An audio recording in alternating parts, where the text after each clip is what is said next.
Of everything. సినిమాలో ప్రతి sequence work out అయింది. ఇంటర్వెల్ ప్లాట్ కానీ క్లైమాక్స్ లాస్ట్ 20 minutes ఎవ్రీథింగ్ సినిమాని నిలబెట్టి అలా కూర్చోబెట్టింది. సాయి పల్లవి నాగ చైతన్య గారు యాక్టర్ ఎంత డెవలప్ అయ్యారు అనుకోవచ్చు. అదే అంటున్నా, సాయి పల్లవి గారు డామినేషన్ అంటారు, ఆవిడ 100% ప్రతి సినిమాకి ఇస్తారు.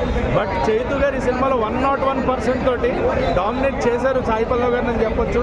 మ్యూజిక్ పరంగా దేవి గారు అయితే అద్భుతం అనమాట. Background music, songs, sad version, Bujji Thalli sad version కానీ, నమో నమ శివాయ సాంగ్, హైలస హైలస, థియేటర్లో ఆడియన్స్ ఎంజాయ్ చేస్తున్నారు. ఎక్కడ బోర్ కొట్టకుండా ఫస్ట్ నుంచి చివరి దాకా ఒక ఆడియన్స్ కూర్చున్నారంటే సినిమా సక్సెస్ అయినట్టే. సో ఖచ్చితంగా బ్లాక్ బస్టర్ సినిమా. అండ్ 100 కోట్లు అంటున్నారు. ఖచ్చితంగా 150-200 కోట్ల పైన కొట్టే సినిమా ఇది. ఫిబ్రవరి నెలలో నెంబర్ 1 సినిమాగా ఇది ఒకటి ఉండిపోతుంది. తండేల్ అనేది ఫిబ్రవరి నెలకి ఇది ఉండిపోతుందని ఖచ్చితంగా చెప్పొచ్చు. అక్కినేని ఫ్యాన్స్ అందరూ అల్లు అరవింద్ గారు చెప్పినట్టు కాలర్ ఎగరేసుకుని తిరిగే రోజు అనమాట ఇది. సో అక్కినేని ఫ్యాన్స్ పండగ చేసుకోండి. నిజంగా యూ గాట్ ఎ హిట్. నిజంగా మీకు తండేల్ దొరికేసాడు. జనరల్ గా చెప్పు, కింద పైన తోపు, సాయి పల్లవి తోపు. నువ్వంటే నాకు ఇష్టం, మీకు ఎక్స్ట్రా చేసుకున్నాం పెళ్ళి. సినిమాలో ఎవరు యాక్టింగ్ బాగుంది? నాగ చైతన్య బాగుంది, సాయి పల్లవి బాగుంది. ఇద్దరు చింపేశారు భయ.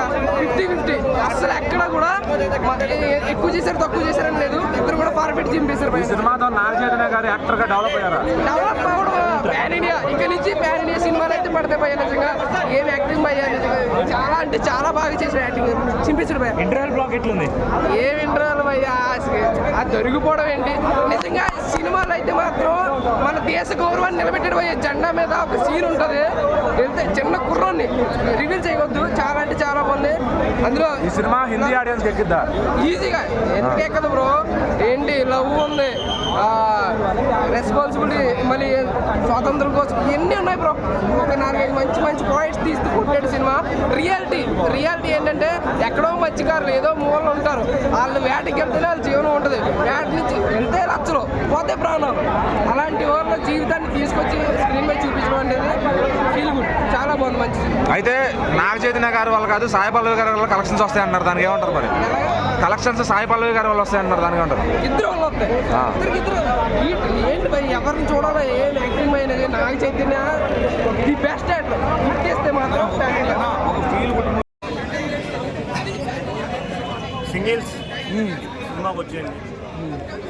సింగిల్స్ అయిన వాళ్ళకి కూడా, లవర్ ఉన్న వాళ్ళకి కూడా happy Valentine's day. Bro plus ఏంటి బ్రో సినిమాలో? యాక్టింగ్ ప్లస్ అన్న, అది కాల్మొక్తన్నా చెప్పన్నా. తండేల్ నాగ చైతన్య గారి కెరియర్లో ఇక్కడ నుంచి తండేల్ ముందు, తండేల్ తర్వాత అని చెప్పుకుంటారు అనే గట్టి ఫీలింగ్ అనిపిస్తుంది. సో సినిమాలో మెయిన్గా ఏంటి అంటే రియల్గా జరిగిన స్టోరీ కాబట్టి ఈ స్టోరీ ఇలా ఉండాలి, అలా ఉండాలి అని చెప్పే రైట్ లేదు ఎవరికి. సో రియల్ స్టోరీ చాలా రియలిస్టిక్గా ఎగ్జాక్ట్గా వాళ్ళ లైఫ్లో ఏదైతే జరిగిందో దాన్ని మన కళ్ళకు కట్టినట్టు చూపించడం జరిగింది. సో యాక్టింగ్ విషయానికి వస్తే నాగ చైతన్య గారు, సాయి పల్లవి గారు, ఇంకా వాళ్ళ సిస్టర్ క్యారెక్టర్ ఒకటి చేశారు. ఆవిడ చాలా బాగా చేశారు. ఇందులో ఎవరైతే 22 మెంబర్స్ పాకిస్తాన్కి వెళ్తారో, మహేష్ అన్న, ఇంకా చాలామంది నోన్ ఫేసెస్ ఉన్నాయి, వాళ్ళు కూడా చాలా చాలా చాలా బాగా చేశారు. ఇందులో స్క్రీన్ ప్లే, డైరెక్షన్, ఇంకొకటి సముద్రంలో ఒక చిన్న ఫైట్ లాంటిది, ఫైట్ కాదు, ఒక చిన్న సేవింగ్ సీన్ ఒకటి ఉంటుంది. చాలా రియలిస్టిక్గా చాలా బాగా అనిపిస్తుంది. కొంచెం హైప్ ఇస్తారు. బట్ సినిమాలో అన్నీ ఏదో ఓవర్ హైప్స్ పెట్టేసి ఏదో ఆకాశానికి ఎత్తకుండా చాలా చాలా మంచి పాయింట్స్ చూపిడి వేసేసారు. అలా అర్జెంట్గా ఐ స్పెషలిస్ట్ గారు పోవాలన్నా. మా భాషని బాగా ఎత్తాలు చేసినారన్న. వాళ్ళు ఊరికే వదిలిపెట్టినన్న. ఇది మాలో మంచిగా ఉండదు. ఇందులో మంచి మెసేజ్ ఉందన్న. ఒక వ్యక్తి ఎవరైనా వేరే దేశంలో చిక్కుకుంటే ఎంత ఇబ్బంది ఉంటుందో తెలియదు, కానీ పాకిస్తాన్లో చిక్కుకుంటే ఎంత ఇబ్బంది ఉంటుందో ఈ మూవీలో అయితే చూపించండి.